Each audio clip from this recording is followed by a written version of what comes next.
Hello guys, welcome to our channel. आज हम class 11th के फिजिक्स का chapter number 10 thermal property of the matter का example number 10.7 करने जा रहे हैं। ठीक है, example number 10.7। Let read the question. ठीक है, सबसे पहले हम क्वेश्चन को रीड करते हैं। तो क्वेश्चन के अंदर हमें क्या बोला हुआ है, and iron bar length 0.1 metre, area 0.02 metre square and K, ठीक है, तो 79, ठीक है, एंड अ ब्रास बार, उसकी भी लेंथ, एरिया एंड के हमें दिया हुआ है, are soldered end to end as shown in the figure. The free ends of the iron bar and brass are maintain at the 373 and 273 respectively. Obtain expression for and hence compute the temperature of the junction of the two bar, the equivalent thermal conductivity of the compound bar and the heat current through the compound bar। ठीक है, तो ये question है थोड़ा सा मुश्किल लेकिन easy है। देखो क्या बोला हुआ है यहाँ पे बोला हुआ है कि हमारे पास क्या है, एक आयरन का बार और हमारे पास क्या है, एक ब्रास का बार, और उन दोनों को एंड टू एंड हमने क्या जो रखा है, जोड़कर रखा हुआ है। ठीक है, इसका लेंथ है L1, इसका लेंथ है L2, इसकी एरिया है A1, इसका एरिया है A2, इसका K है K1, इसका K है K2। ठीक है, अब इसमें से जो हमारी लेंथ है ना L1 और L2 बराबर है, जो हमारे एरिया है ना A1 और A2 बराबर है, खाली डिफरेंस कहाँ है, K में। ठीक है, कांस्टेंट जो है वो अलग अलग है। ठीक है, कांस्टेंट जो है वो कैसे हैं, अलग अलग है। ठीक है, कांस्टेंट कैसे कैसे हैं, अलग अलग। ओके, तो अब हमें क्या बोला हुआ है, हमें बोला हुआ है कि हमें एक्सप्रेशन निकालना है, और एक्सप्रेशन के साथ साथ, ठीक है, एक्सप्रेशन तो निकालना ही है और हमें उनकी वैल्यूज भी निकालनी है। किसकी, हमें निकालना है temperature at the junction of the two bar, equivalent thermal conductivity क्या होगी, और करंट कितना फ्लो करेगा इस पूरे के पूरे बार से। ठीक है, तो मान लो यहाँ पर टेम्परेचर जो है वो है T1, यहाँ पे टेम्परेचर जो है वो है T2। T1 जो है वो हमें कितना गिवन है, T1 हमें गिवन है क्वेश्चन के अंदर 373 केल्विन, और T2 हमें कितना गिवन है, 273 केल्विन। ठीक है, इतना हमें गिवन है। अब इन दोनों के जंक्शन का टेम्परेचर तो मान लो क्या है, T0, जो कि हमें अभी फाइंड करना है। तो अब देखो जितनी हीट हमारे आयरन से जाएगी उतनी ही ब्रास से जाएगी। तो हम क्या करेंगे, हम जो हीट करंट है आयरन बार का वो किसको बोल देंगे, किसके बराबर है, heat current through the brass bar, यानी कि हम H1 जो है वो H2 के H1 जो है वो H2 के बराबर कर देंगे। H1 जो है वो H2 के बराबर कर देंगे। हमारे H का फॉर्मूला, हीट करंट का फॉर्मूला क्या होता है, KA डेल्टा T/L। तो बस ये पुट कर दो, यहाँ हो जाएगा K1 A1 डेल्टा T नहीं लिखेंगे, क्या लिखेंगे, पहले टेम्परेचर है T1 माइनस T0 अपॉन में L1 is equals to K2 A2 T0 यहाँ का टेम्परेचर माइनस T2 यहाँ का टेम्परेचर डिवाइडेड बाय L2। अब हमने कहा L दोनों के सेम है। ठीक है, लेंथ जो है दोनों बार की सेम है तो उनको कैंसिल कर दो, एरिया भी सेम है तो इसे भी कैंसिल कर दो। तो बचता है हमारा K1 T1 minus T0 is equals to K2 T0 minus T2। ये हो जाएगा K1 T1 minus K1 T0 is equals to K2 T0 minus K2 T2। ठीक है, यहाँ से क्या होगा, यहाँ से K1 T1 प्लस हमारा क्या हो जाएगा K2 T2 is equals to K2 T0 plus ये यहाँ आ जाएगा K1 T0। यहाँ से K1 T1 plus K2 T2 किसके बराबर हो जाएगा, T0 जो है वो कॉमन निकल आएगा, K1 plus K2 is equals, ये T0 जो है हमारा क्या आ गया, बाहर आ गया क्योंकि वो कॉमन था। ठीक है, मतलब इसमें ना इक्वेशन थोड़ी सॉल्व ही करनी पड़ेगी। देखो पहले हमने किया क्या है, K1 T1 मल्टीप्लाई कर दिया है minus K1 T0, is equals to K2 T0 multiply कर दिया है माइनस K2 T2, तो यहाँ से K1 T1 रख दिया और K2 T2 को यहाँ ले आए तो ये पॉजिटिव हो गया। ऐसे ही K2 T0 है और माइनस K1 T0 को यहाँ ले आए तो पॉजिटिव हो गया। K1 T1 plus K2 T2 और यहाँ से T0 जो है वो कॉमन आ गया और K1 प्लस K2 किसके बराबर हो गया, T0 के बराबर। तो हमें जंक्शन का टेम्परेचर निकालना था, तो वो क्या हो जाएगा, K1 T1 plus K2 T2 upon में K1 plus K2, K1 T1 plus K2 T2 upon में K1 प्लस K2। ये होगा जंक्शन में टेम्परेचर। वैल्यूज पुट करो और टेम्परेचर निकाल लो। K1 कितना गिवन है, 79।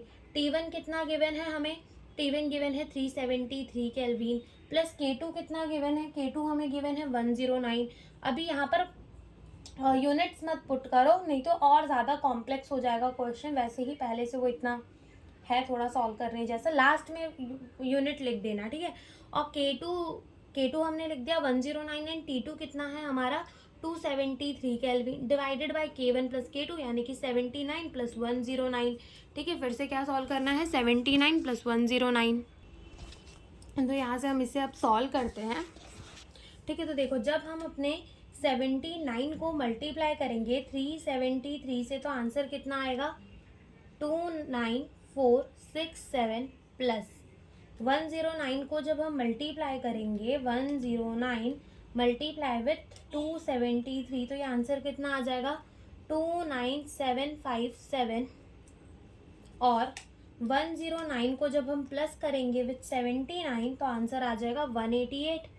इन दोनों को प्लस करते हैं 29467 प्लस 29757 तो ये कितना आ जाएगा 59224 डिवाइडेड बाय 188। तो हम इसको डिवाइड करते हैं विथ 188 तो आंसर आ जाएगा हमारा 315.02 केल्विन। तो ये हमारा जंक्शन का टेम्परेचर आ गया, जो कि हमें इस क्वेश्चन के अंदर पूछा गया था कि बताओ जंक्शन का टेम्परेचर कितना होगा। तो एनसीईआरटी के अंदर हमें खाली 315 केल्विन 315 केल्विन दे रखा है, तो हम भी उतना ही लिख देते हैं कि 315 केल्विन जो है वो आंसर आ जाएगा। सेकेंड इन्होंने बोला है the equivalent thermal conductivity of the compound bar. अब इससे कुछ याद आ रहा है कि जैसे आर इक्विवेलेंट निकालते थे, ठीक है, वैसे ही जैसे रेजिस्टेंट इक्विवेलेंट निकालते थे वैसे ही यहाँ पर क्या निकालना है, थर्मल कंडक्टिविटी निकालनी है, के निकालना है, के इक्विवेलेंट निकालना है कंपाउंड बार का। अब देखो जैसे कि हमारा हीट का फॉर्मूला क्या होता है, हीट करंट का, कि के ए डेल्टा टी बाय एल। तो क्या मैं इसको ऐसे लिख सकती हूँ, के ए डेल्टा टी बाय एल, के और ए ऐसे लिख सकती हूँ। के ए को मैं नीचे ले आई, कुछ गलत किया क्या, नहीं, ठीक है, इसको ऐसे भी हम लिख सकते हैं। ओके, अब ये हीट करंट है। अगर तुम्हें ओम्स लॉ याद हो तो ओम्स लॉ के अंदर क्या पढ़ते थे, V is equals to I R, और R यानी कि जो करंट होता था वो पोटेंशियल अपॉन में रेजिस्टेंस के बराबर होता था। तो क्या मैं इसको ऐसे कंपेयर कर सकती हूँ पोटेंशियल और रेजिस्टेंस से, बिल्कुल कर सकते हैं। अब देखो ये जो हमारे बार है ना वो कैसे लगे हुए हैं, सीरीज में एक दूसरे से लगे हुए हैं। अगर हमारा दो रेजिस्टेंस होता, मान लो दो रेजिस्टेंस होता, ये होता R1 ये होता R2, और मुझसे कोई कहता कि इनके R इक्विवेलेंट निकालो, तो मैं क्या करती, R1 प्लस R2 कर देती कि नहीं। तो बिल्कुल यहाँ पे भी हमें वैसे ही करना है इन दो बार के इक्विवेलेंट थर्मल कंडक्टिविटी को निकालने के लिए। तो इसका पहले हम ये लिखे R1, तो हम क्या लिख सकते हैं, ये याद रख लो R जो है वो L बाय के ए के बराबर है। R किसके बराबर है, L बाय के ए। तो अगर मुझे R1 लिखना है तो L1 अपॉन में के ए प्लस L2 अपॉन में K2 ए, क्योंकि एरिया तो सेम ही है। फिर उसके बाद अगर मैं इसका इक्विवेलेंट लिखूँ तो मैं लिख सकती हूँ 2L, क्योंकि दोनों लेंथ जो है बार की वो तो प्लस हो जाएगी, अपॉन में के इक्विवेलेंट, ठीक है। और एरिया में अभी क्या लिखूंगी, ए। अब तुम्हें ये आ रहा होगा कि जब लेंथ 2L कर दी, ठीक है, ये कंपाउंड बार है, ठीक है, यहाँ पर आयरन का भी है, यहाँ पर ब्रास का भी है, लेंथ यहाँ से यहाँ तक की 2 बार कर दी, लेकिन एरिया में थोड़ी ना कोई डिफरेंस आ रहा है। अगर ये ऐसे रखे होते तो समझ में आता एरिया बढ़ गया, लेकिन एरिया तो उतना ही रहेगा ना, तो एरिया को हम नहीं लिखेंगे। तो यहाँ एरिया में से एरिया जो है वो क्या हो जाएगा, कैंसिल। एरिया में से एरिया क्या हो जाएगा, कैंसिल। लेंथ भी दोनों सेम ही है। ठीक है, लेंथ भी क्या है, दोनों सेम ही है। तो देखो हम इसको ऐसे लिख सकते हैं 2L अपॉन में K equivalent is equals to K2, ये ऊपर चला जाएगा L2 प्लस ये यहाँ चला जाएगा K1 L2 अपॉन में K1 K2। ठीक है, K1 K2। अब मुझे क्या निकालना है, ये। ठीक है, तो मैं इसको कैसे लिख सकती हूँ, मैं इसको, देखो K इक्विवेलेंट मुझे निकालना है, बिल्कुल निकालना है, K इक्विवेलेंट हमें निकालना है। ठीक है, K इक्विवेलेंट क्या करना है, हमें निकालना है। ओके, तो अब हम क्या करेंगे कि 2L को इसे यहाँ भेज देते हैं।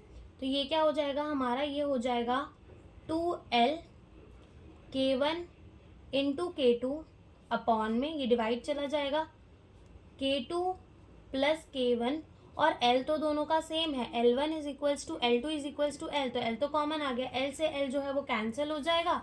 तो जो हमारा इक्विवेलेंट होगा, K इक्विवेलेंट, वो कितना होगा 2K1 K2 अपॉन में K1 प्लस K2 के बराबर, 2K1 इंटू K2 अपॉन में K1 प्लस K2 के बराबर। ठीक है, फिर से एक बार समझते हैं। हमने क्या कहा कि हम R को लिख सकते हैं L/K। अगर मेरे दो रेजिस्टेंस होते, सीरीज में लगे होते, तो मैं क्या उन दोनों को प्लस करती, बिल्कुल करती। ठीक है, प्लस कर दी। तो यहाँ पे मैंने क्या किया, L1 K1A plus L2 K2A, यहाँ से मैंने R इक्विवेलेंट निकालना चाहा तो मैं क्या लिखूंगी, इक्विवेलेंट ही लिखूंगी ना, तो मैं 2L कर दूंगी, K इक्विवेलेंट कर दूंगी और एरिया A ही रहने दूंगी। एरिया में से एरिया कैंसिल हो जाएगा। अब K2L2 K1L2 अपॉन में K1 K2। ठीक है, और ये 2L K इक्विवेलेंट हो गया। अब यहाँ से मैंने क्या किया कि इसको यहाँ भेज दिया, तो 2L इंटू K1 K2, और इसको यहाँ डिवाइड में ले आए। ठीक है, समझ रहे हो ना कैसे, कैलकुलेशन सी, थोड़ी मैथ्स ही यहाँ पर कॉम्प्लिकेटेड हो जाती है कि K2L1 प्लस K1L2 डिवाइड में चला गया। अब L1 और L2 तो सेम है, तो मैंने कॉमन ले लिया, L में से L जो है वो कैंसिल हो गया, तो 2K1 K2 अपॉन में K1 प्लस K2। तो K इक्विवेलेंट हमारा क्या होता है, 2K1 K2 अपॉन में K1 प्लस K2। ठीक है, तो बस अब यहाँ पे वैल्यू पुट कर दो, 2 K1 कितना है, देखो अपने NCERT के अंदर 79, K2 कितना है 109 अपॉन में K1 प्लस K2 79 प्लस 109। अभी हमने इसको प्लस किया था, ये कितना आता है 188, और हम इसे मल्टीप्लाई करके देख लेते हैं, 2 इंटू 79 इंटू 109 किसके बराबर हो जाएगा, 17222। अब 17222 को हम डिवाइड कर देंगे किससे, 188 से, तो आंसर कितना आ जाएगा 91.6।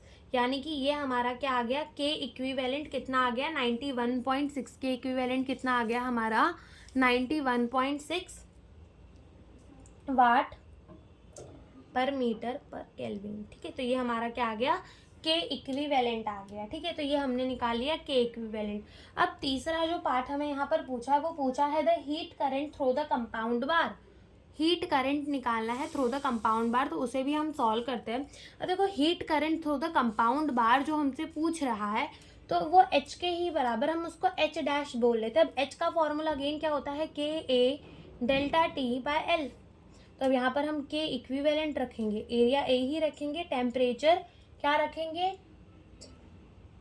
T1 माइनस T2 अपॉन में लेंथ 2L कर देंगे, एरिया को A ही रहने देंगे, क्योंकि ओवरऑल हीट तो ऐसे फ्लो कर रही है ना, तो एरिया में कुछ फर्क नहीं पड़ रहा, एरिया बराबर ही जा रहा है, लेंथ जबकि डबल हो जा रही है। ठीक है, तो बस K इक्विवेलेंट कितना आया था 91.6, एरिया कितना है, एरिया हमें क्वेश्चन के अंदर गिवन है 0.02, T1 कितना है 373, T2 कितना है 273 kelvin, divided by 2L, L की वैल्यू कितनी गिवन है हमें 0.1। ठीक है, तो यहाँ से क्या होगा देखो 91.6 इंटू, पॉइंट हटाओगे नीचे 2 जीरो आ जाएंगे, तो 2 जीरो लिख दिए, तो ये 2 बचेगा, इंटू 2 इंटू 0.1, और यहाँ पर 373 माइनस करेंगे विथ 273, तो क्या 100 का डिफरेंस आएगा, बिल्कुल आएगा। 100 में से 100 कैंसिल, 2 में से 2 कैंसिल, 0.1 बचा। ठीक है, वो भी मैं हटा दूंगी तो ऊपर चला जाएगा, ये पॉइंट हटा दूंगी तो ऊपर एक 10 चला जाएगा, तो ये हो जाएगा 916। ठीक है, 916, ये क्या आ गया मेरा हीट करंट।